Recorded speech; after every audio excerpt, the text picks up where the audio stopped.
आजम खान ने मायावती के प्रति जताया गहरा सम्मान, मिलना राजनीतिक कारण के लिए जरूरी नहीं। समाजवादी पार्टी के कद्दावर नेता आजम खान ने रामपुर में बहुजन समाज पार्टी बसपा की प्रमुख मायावती के प्रति अपना गहरा सम्मान व्यक्त किया है, जिसके चलते उत्तर प्रदेश की सियासत में नए समीकरणों की अटकलें तेज हो गई हैं। खान ने न केवल मायावती को बड़े जनसमूह की नायक और बड़ी सियासतदान बताया, बल्कि उनसे मिलने की संभावना भी जताई। खान ने स्पष्ट शब्दों में कहा कि वो मायावती की बहुत इज्जत करते हैं और उनकी नज़र में उनकी अहमियत है।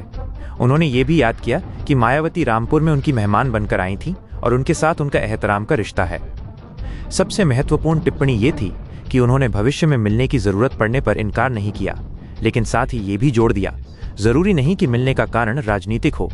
उन्होंने खुद को उनके मुकाबले एक छोटा कार्यकर्ता बताया, जो उनके राजनीतिक कद को स्वीकार करने का संकेत है। इसके अलावा खान ने बसपा के संस्थापक कांशीराम जी के साथ भी अपने अच्छे रिश्ते होने का जिक्र किया, जो दोनों परिवारों के बीच पुरानी बॉन्डिंग की ओर इशारा करता है। खान के इस बयान ने आगामी चुनावों के मद्देनजर दलित और मुस्लिम समीकरणों के लिए नई चर्चाओं को जन्म दे दिया है। मैं इस बात के लिए अपना थोड़ा दुख व्यक्त करूंगा कि उन तक क्या खबर पहुंची मैं नहीं जानता, क्योंकि मैं ही नहीं पूरा देश बहुत सम्मान करता है और वो इसके अहल भी हैं। मेरा उनसे मुख्यमंत्री रही नहीं रही इससे कोई लेना देना नहीं, लेकिन वो एक बड़े जनसमूह की नायक हैं। हम उनकी इज्जत भी करते हैं, एहतराम भी करते हैं, और अगर उन्हें मीडिया के माध्यम से कोई ऐसी खबर मिली है जिससे दुख पहुंचा हो तो मुझे अफसोस है उसके लिए।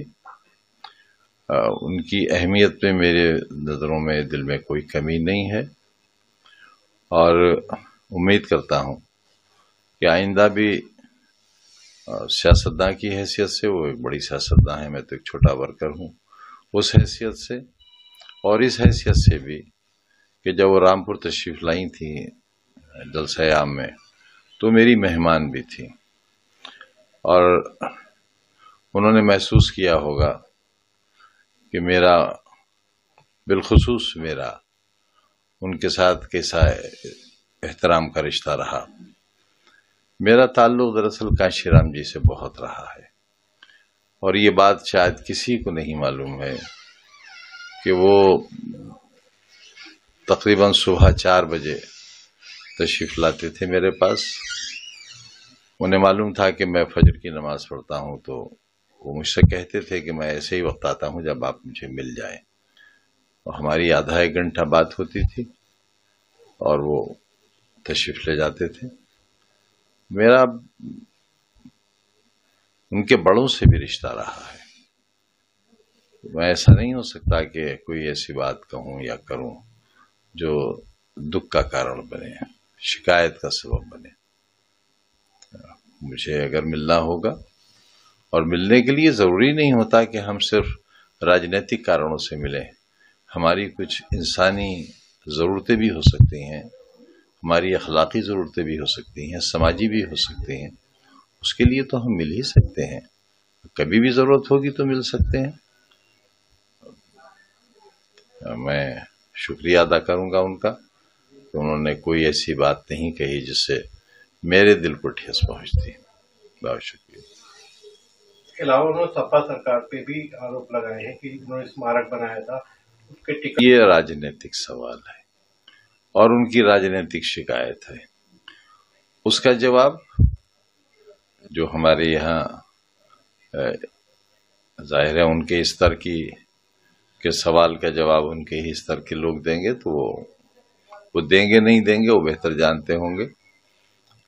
मैं तो 8-10 बरस से ऐसे हालात का शिकार हूं कि मुझे यही नहीं मालूम कि कौन सा पार्क कहाँ था, कहाँ है, अब कहाँ है। तो ये 10 साल बड़े ही सख्त गुजरे हैं और अभी कुछ मालूम नहीं कि अगला वक्त कैसा है। तो अगर हम सत्ता में आते हैं, जिसकी उम्मीद की जा सकती है, तो कोशिश करेंगे कि वो उनकी शिकायतों का समाधान हो और आगे कोई ऐसा मौका न मिले उन्हें कि इस तरह के जो समाजी काम हैं और जो राष्ट्र के लिए हैं, उन पर किसी तरह की ऊंच नीच की बात आए। लखनऊ की हर बड़ी हलचल, अपराध की सच्ची खबरें, द लखनऊ टाइम्स, सबसे तेज, सबसे सही।